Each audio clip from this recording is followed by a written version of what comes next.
Hello and welcome to a chapter a day, where a chapter a day keeps ignorance at bay and imagination at play.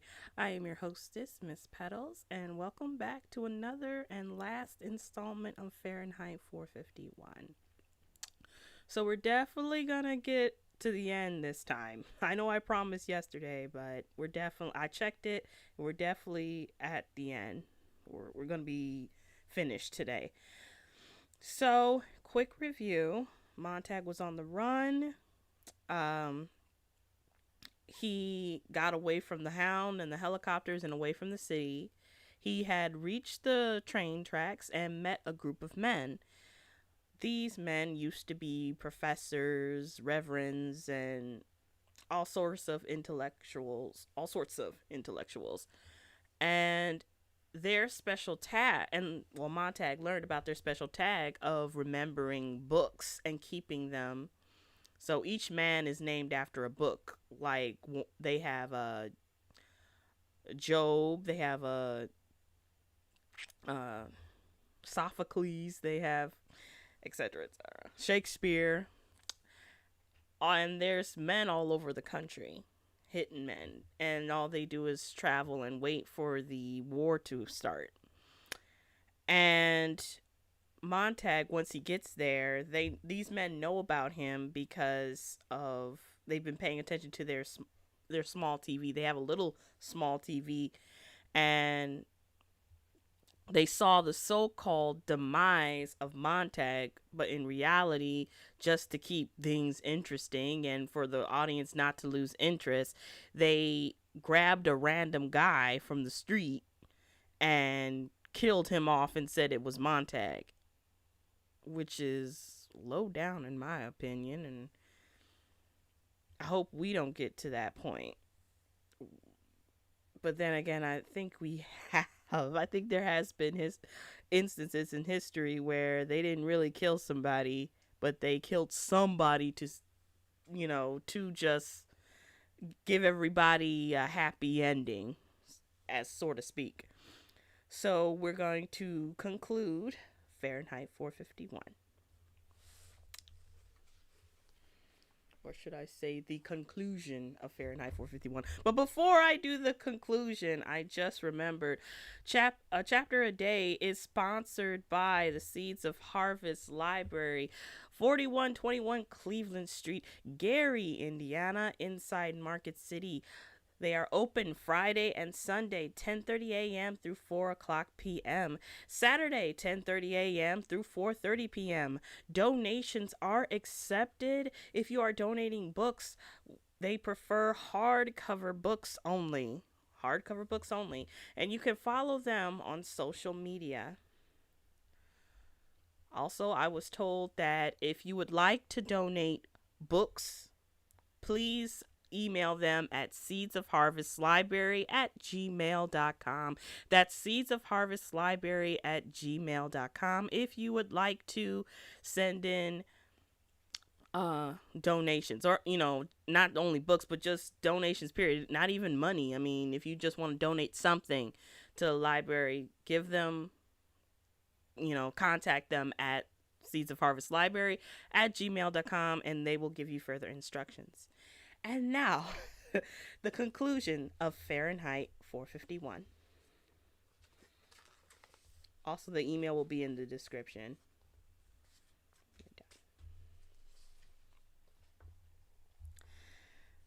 There was a shriek, and the jets from the city were gone overhead. Long before the men looked up, Montag stared back at the city. Far down the river, only a faint glow now. My wife's back there. I'm sorry to hear that. The cities won't do well in the next few days, said Granger. It's strange. I don't miss her. It's strange. I don't feel much of anything, said Montag. Even if she dies, I realized a moment ago, I don't think I'll feel sad. It isn't right. Something must be wrong with me. Listen, said Granger, taking his arm and walking with him, holding aside the bushes to let him pass. When I was a boy, my grandfather died, and he was a sculptor. He was also a very kind man who had a lot of love to give the world. And he helped clean up the slum in our town, and he made toys for us, and he did a million things in his lifetime. He was always busy with his hands, and when he died, I suddenly realized I wasn't crying for him at all, but for all the things he did. I cried because he would never do them again. He would never carve another piece of wood, or help us raise doves and pigeons in the backyard, or play the violin the way he did, or tell us jokes the way he did. He was part of us, and when he died, all the actions stopped, dead, and there was no one to do them, just the way he did. He was an individual. He was an important man. I've never gotten over his death. Often I think what wonderful carvings never came to birth because he died. How many jokes are missing from the world, and how many homing pigeons untouched by his hands. He shaped the world. He did things to the world. The world was bankrupted of 10 million fine actions the night he passed on. Montag walked in silence. Millie, Millie, he whispered. Millie. What? My wife. My wife. My poor wife. Poor, poor Millie. I can't remember anything. I think of her hands, but I don't see them doing anything at all. They just hang there at her sides, or they lie there on her lap, on there's a cigarette in them. But that's all. Montag turned and glanced back. What did you give to the city, Montag? Ashes. What did the others give to each other? Nothingness. Granger stood looking back with Montag. Everyone must leave something behind when he dies, my grandfather said. A child, or a book, or a painting, or a house, or a wall built, or a pair of shoes made, or a garden planted, something your hand touched, some way so your soul has somewhere to go when you die. And when people look at that tree or that flower you planted, you're there. It doesn't matter what you do, he said, so long as you change something from the way it was before you touched it into something that's like you after you take your hands away. The difference between the man who just cuts lawns and a real gardener is in the touching, he said. The lawn cutter might just as well not have been there at all. The gardener will be there a lifetime. Granger moved his hand.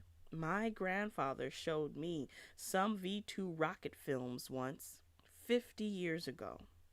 Have you ever seen the atom bomb mushroom from 200 miles up? It's a pinprick. It's nothing, with the wilderness all around it.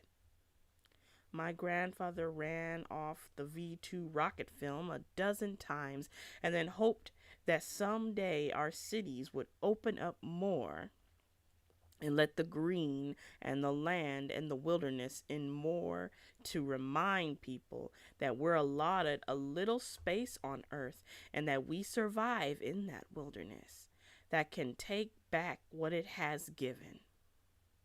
As easily as blowing its breath on us or sending the sea to tell us we are not so big.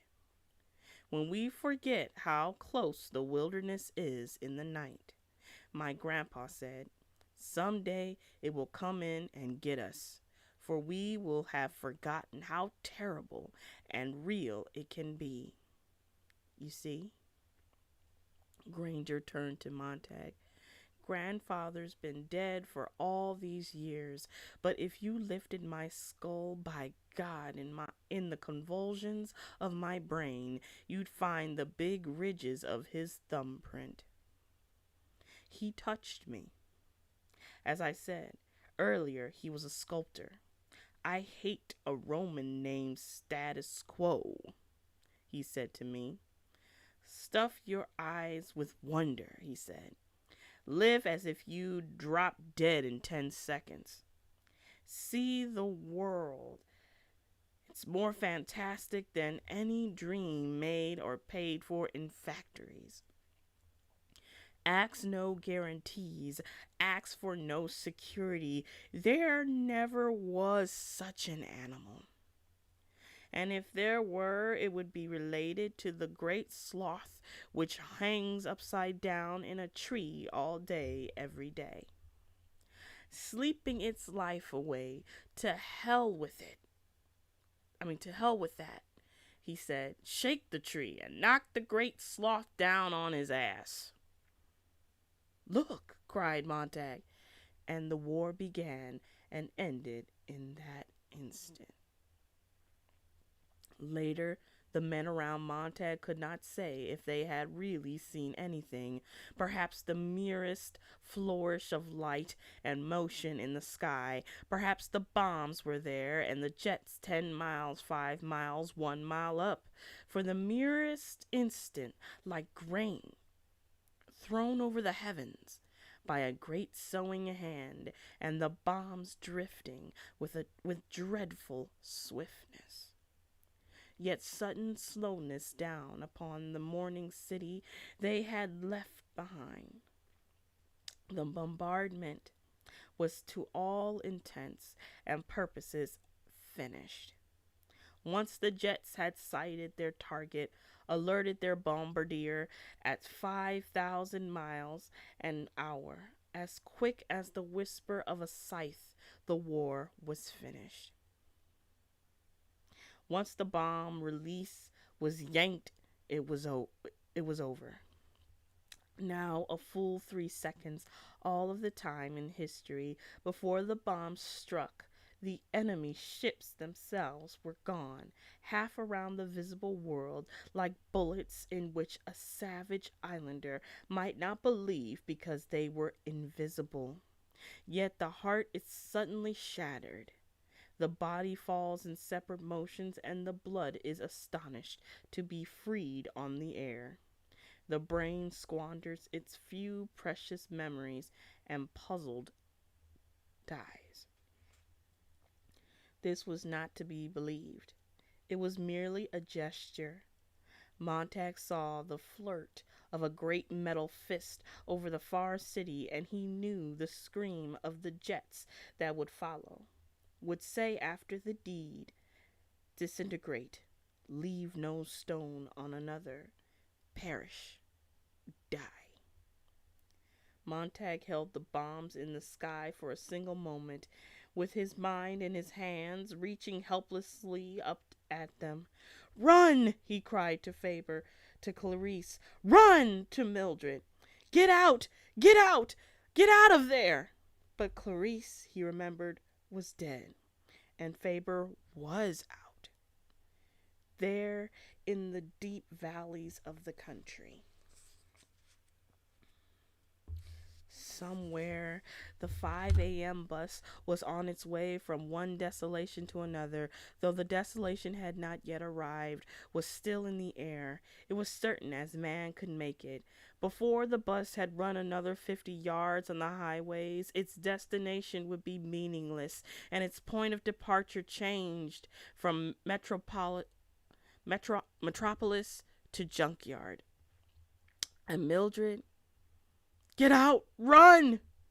He saw her in her hotel room somewhere now in the half second remaining, with the bombs a yard, a foot, an inch from her building. He saw her leaning toward the great shimmering walls of color and motion, where the family talked and talked and talked to her, where the family prattled and chatted and said her name and smiled at her and said nothing of the bomb that was an inch now, a half inch, now a quarter inch from the top of the hotel, leaning into the wall as if all the hunger of looking would find the secret of her sleepless unease there. Mildred, leaning anxiously, nervously, as if to plunge, drop, fall into that swarming immensity of color, to drown in its bright happiness. The first bomb struck. Mildred! Perhaps who would ever know? Perhaps the great broadcasting stations with their beams of color and light and talk and chatter went first into oblivion. Montag, falling flat, going down, saw or felt or imagined he saw or felt the walls go dark in Millie's face, heard her screaming, because in the millionth part of time left she saw her own face reflected there in a mirror instead of a crystal ball.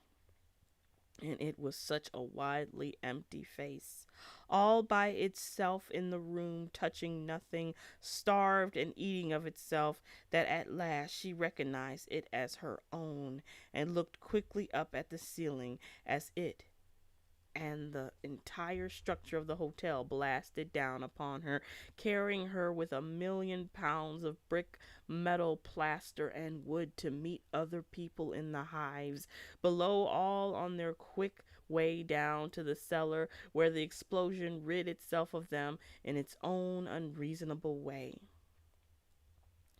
I remember. Montag clung to the earth.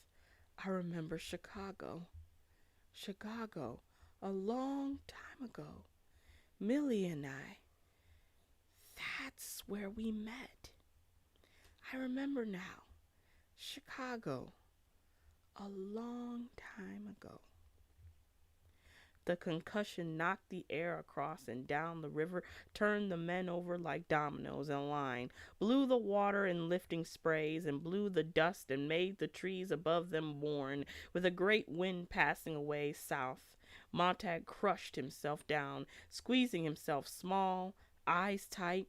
He blinked once, and in that instant saw the city instead of the bombs in the air. They had displaced each other.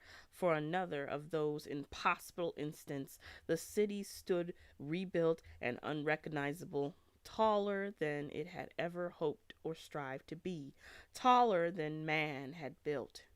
It erected at last in gouts of shattered concrete and sparkles of torn metal into a mural hung like a reversed avalanche. 1,000,000 colors, 1,000,000 oddities, a door where a window should be, a top for a bottom, a side for a back, and then the city rolled over and fell down dead. The sound of its death came after.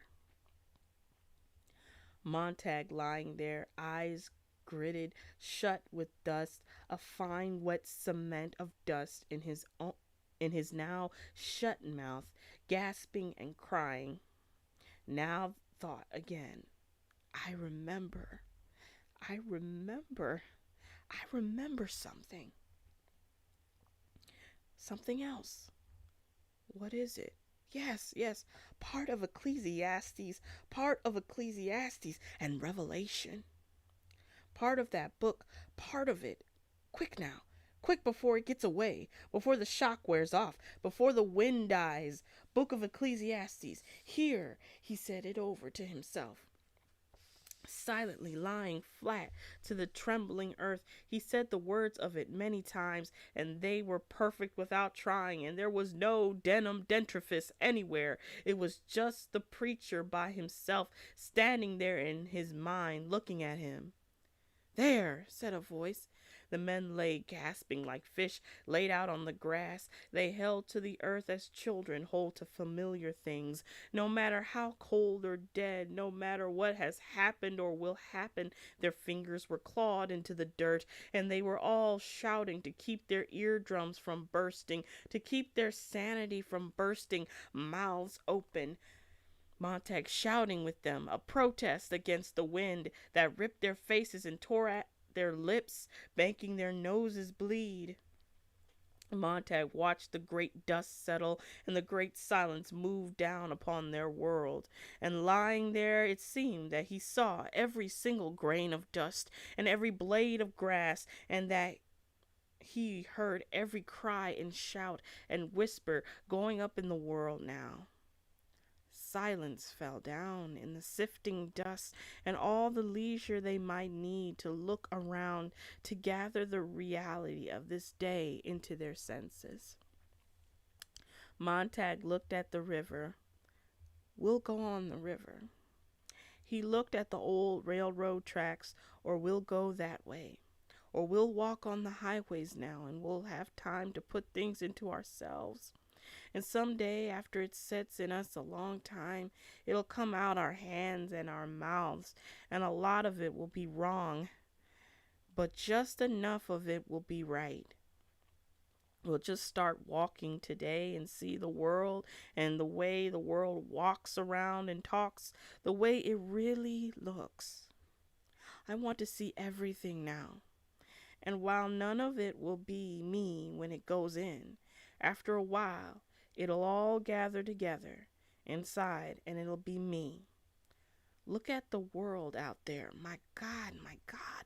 Look at it out there. Outside me. Out there beyond my face. And the only way to really touch it is to put it where it's finally me, where it's in the blood, where it pumps around 1,000 times, 10,000 a day. I'll get hold of it so it'll never run off. I'll hold on to the world tight someday. I've got one finger on it. Now that's a beginning. The wind died. The other men lay a while on the dawn edge of sleep, not yet ready to rise up and begin the day's obligations, its fires and foods, its thousand details of putting foot after foot and hand after hand. They lay blinking their dusty eyelids. You could hear them breathing fast, then slower, then slower. Montag sat up. He did not move any farther. However, the other men did likewise. The sun was touching the black horizon with a faint red tip. The air was cold and smelled of a coming rain. Silently, Granger arose, felt of his arms and legs, swearing incessantly under his breath, tears dripping from his face. He shuffled down to the river to look upstream. It's flat, he said, a long time later. City looks like a heap of baking powder. It's gone. And a long time after that, I wonder how many knew it was coming. I wonder how many were surprised. And across the world, thought Montag, how many other cities dead? And here in our country, how many? 100? 1,000? Someone struck a match and touched it to a piece of dry paper taken from their pocket and shoved this under a bit of grass and leaves, and after a while added tiny twigs which were wet and sputtered but finally caught. And the fire grew larger in the early morning as the sun came up, and the men slowly turned from looking up river and were drawn to the fire awkwardly, with nothing to say, and the sun colored the back of their necks as they bent down. Granger unfolded an oilskin with some bacon in it. We'll have a bite.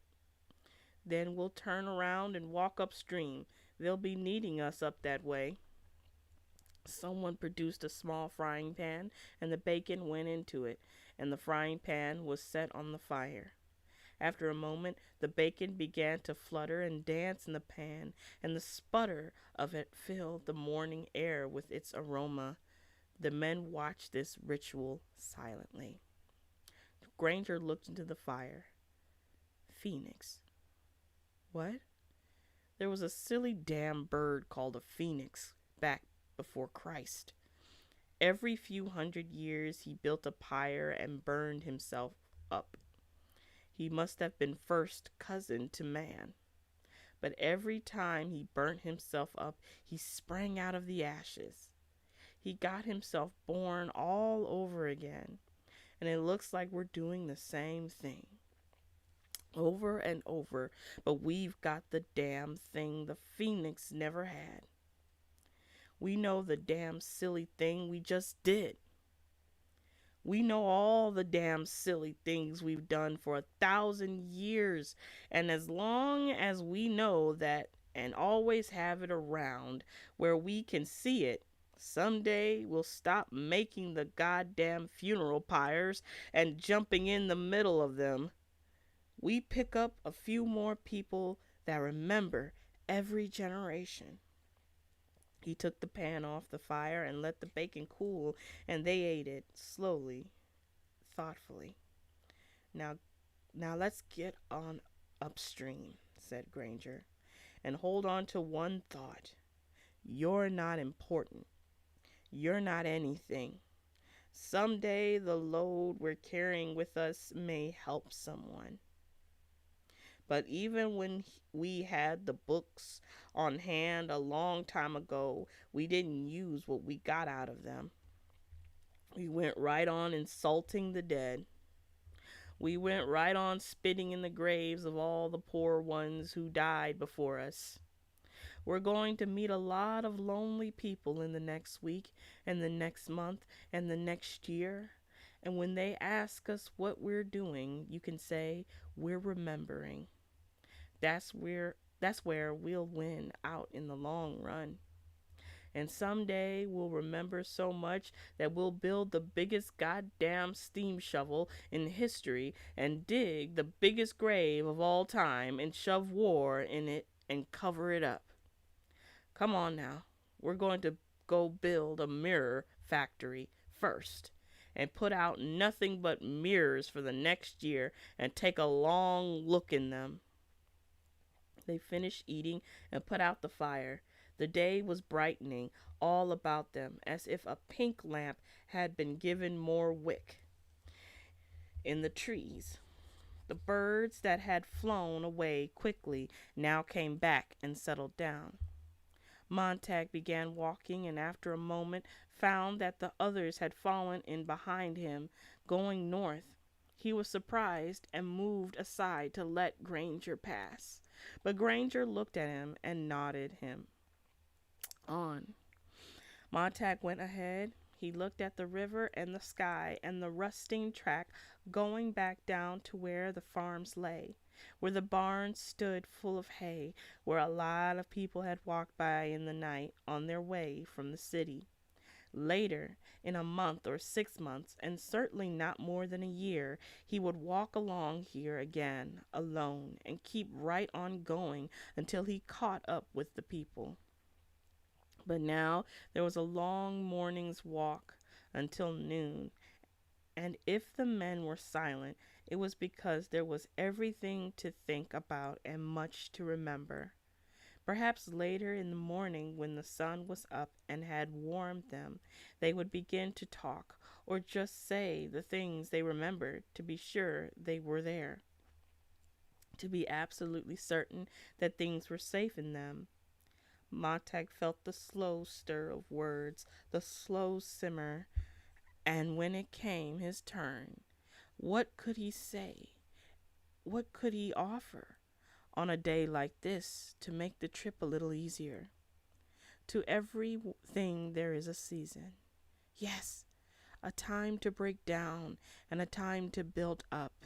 Yes, a time to keep silence and a time to speak. Yes, all that. But what else? What else? Something. And on either side of the river was there a tree of life, which bare 12 manner of fruits, and yielded her fruit every month. And the leaves of the tree were for the healing of the nations. Yes, thought Montag, that's the one. I'll save for noon. For noon, when we reach the city. The end, guys. Ooh. That was the end of Fahrenheit 451. And may I say, what a powerful ending that was. I mean, what stuck with me was Granger talking about his grandfather and how his grandfather taught him that we all make an impact on this world. Great or small, we each make an impact. Each individual on this planet Earth makes a difference in this world or brings something to this world. And unfortunately, right now, people are being taught that they aren't important. Well, you're not important.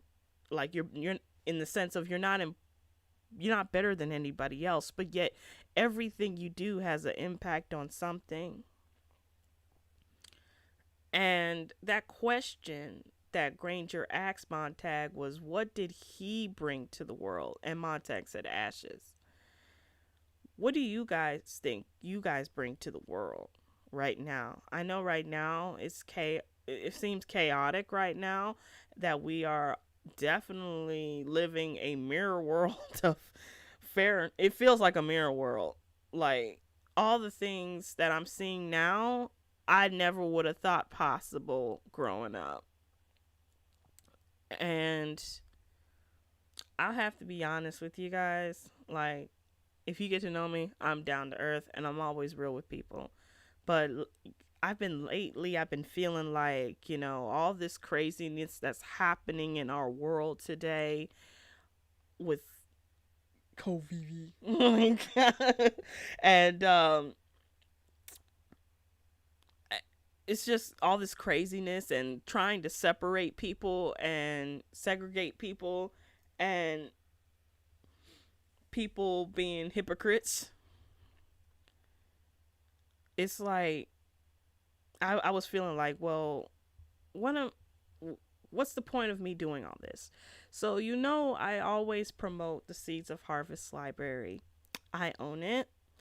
I'm the head librarian, believe it or not. And I started that library, and I want to say it's now officially been a year. It will be a year, I think. And I started this library thinking, we're not passing on what I was brought. Like, I would read, my mom would bring me classics like Jane Eyre, Great Expectation. Well, she didn't bring me Great Expectation. I haven't read that yet. Jane Eyre, Sleepy Hollow. What else did she bring me? Treasure Island. None of that's being passed down. And a lot of libraries in Gary, there used to be a lot of libraries in Gary, but now there's down to 2, but they're really trying to just have one there. And I already told you about it. There's nobody there. And so I was like, that's ridiculous. So I started it. But there's been days I feel like, why am I doing this? Like, nobody cares. Nobody reads anymore. Nobody wants to sit and read a book anymore. Why are you doing storytime channels? I do have a storytime channel. Storytime with Flower Girl J. You'll see this beautiful mug again. But and like, I even asked this. Like, why am I reading you guys Fahrenheit 451? Why am I doing this? You guys can easily go to YouTube or any other video channel. Even I think the App Store. Y'all can go to the App Store and have somebody read to you this book. They call them audiobooks. I know y'all know that, but you can go to Audible. There we go. That's what I was trying to think. Well, there's somebody else. Audible. Go buy it. on audio and then just listen to it. You won't have to listen to me. But I thank you. I've noticed that there is one or four of you who watch me. Most is four, but I thank you so much. I thank you. I mean, you guys could be listening to audiobooks and of this good book, but you guys decide to stick with me, and like that makes me feel like I am impacting somebody. This is for somebody. And I thank y'all for that. But sometimes, you get like, man, why am I doing this? You know?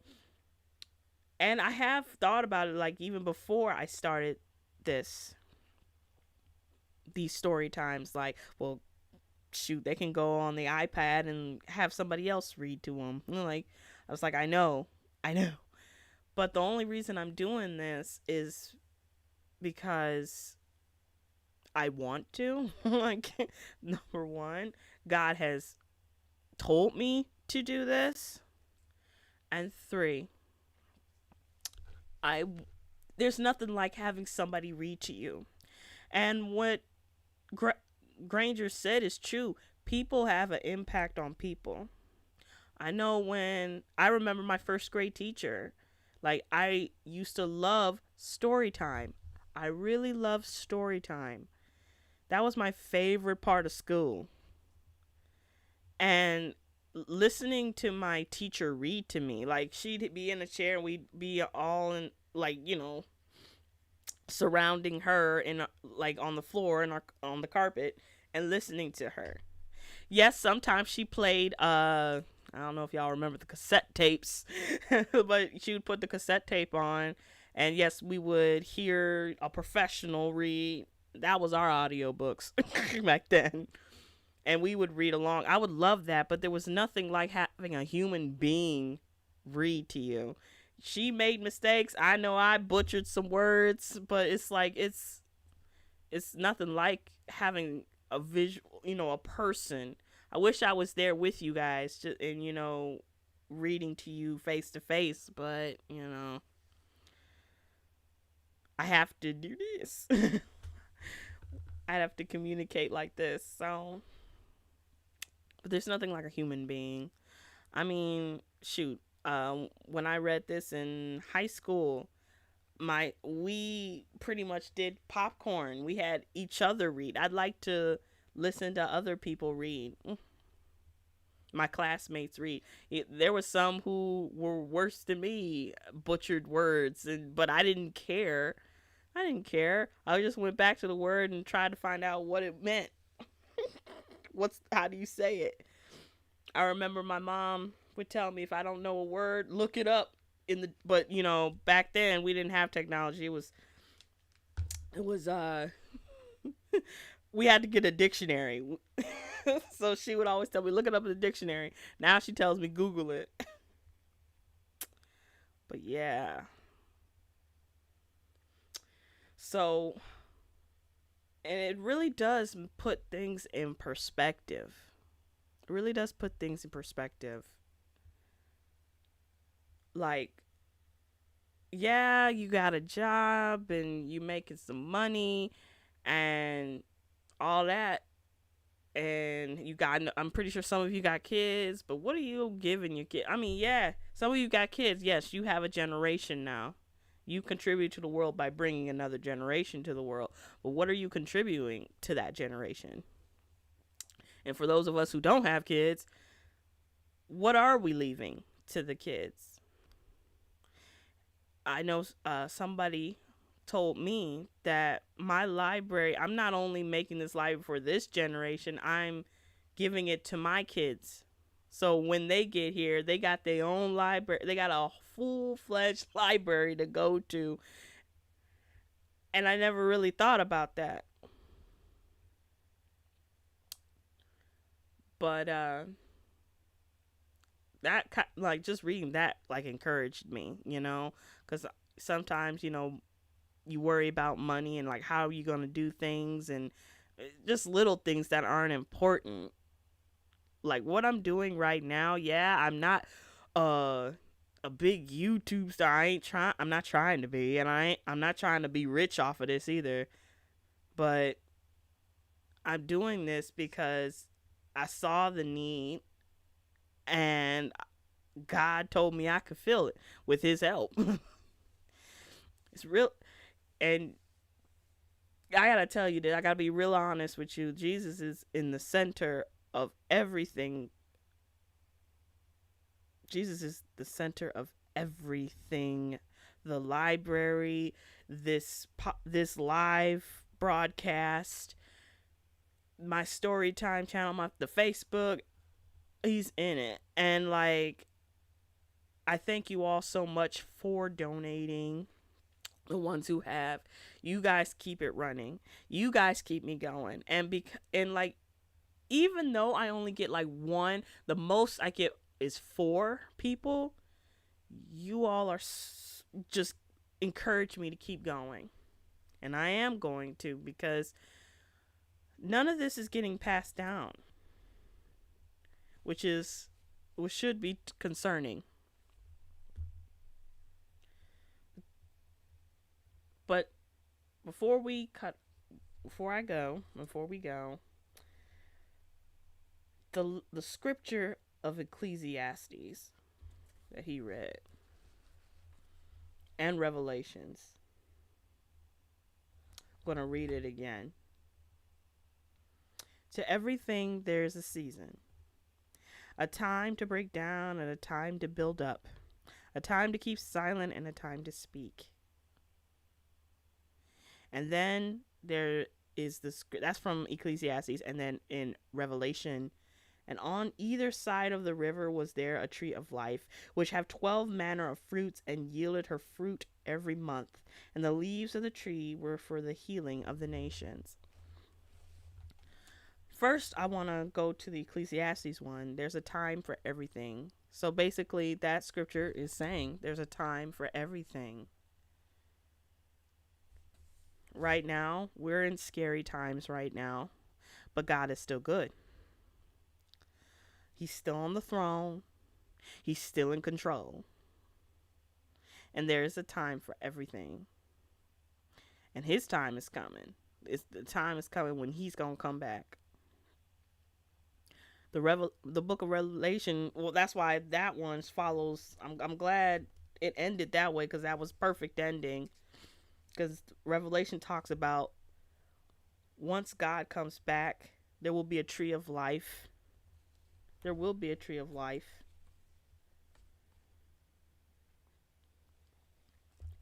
There won't be a hunger. There won't be sadness or sickness, or to me, in my personal opinion, it is going to be, you know how this world's talking about the Great Reset? That's the thing with me. Like, the enemy always tries to copy Jesus, okay?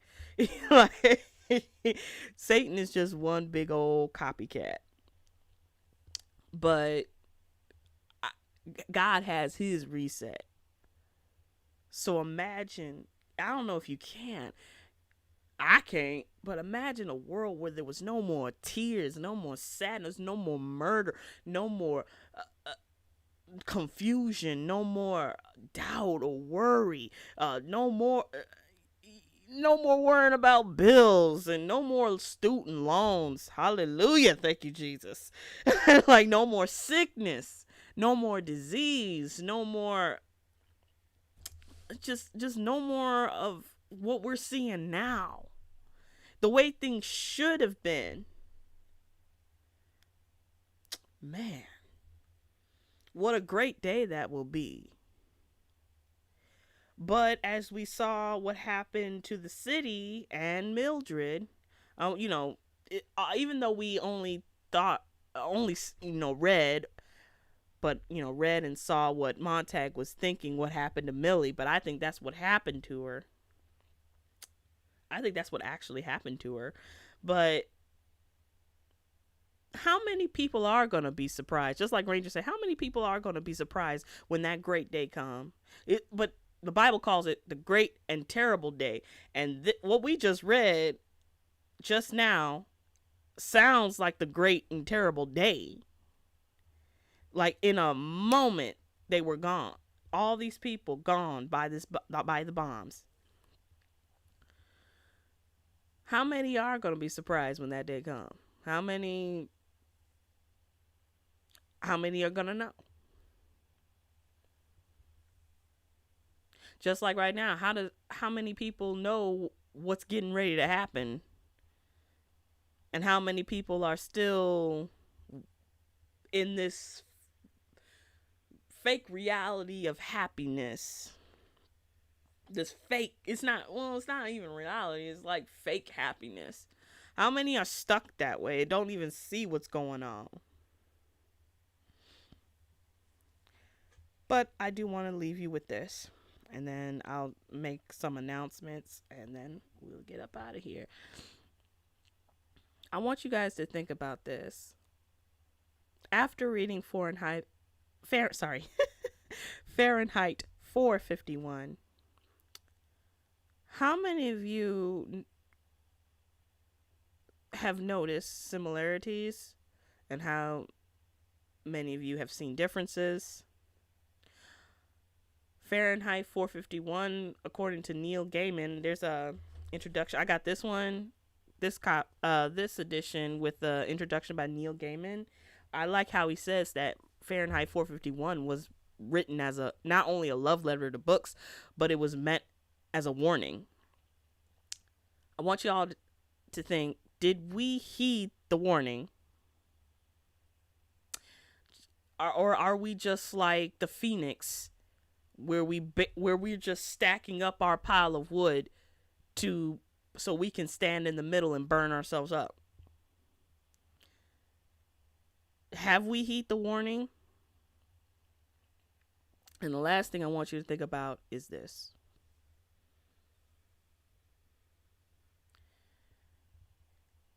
Is God's word really that powerful? I just want you to think about that, because there was a lot of talk about scripture in Fahrenheit 451 and reference to it, and how Montag badly wanted to remember those scriptures. The lilies of the field.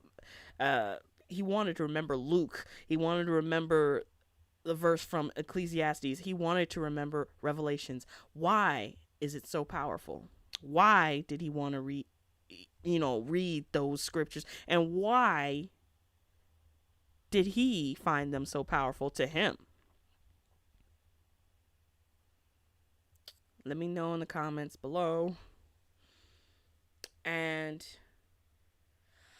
for announcements, that is the end of Faherenheit 451. I can't even say it tonight. Faherenheit 451. We are going to take a week break, and then we are going to read George Orwell's Animal Farm. So we're going to continue with dystopian Halloween thingy.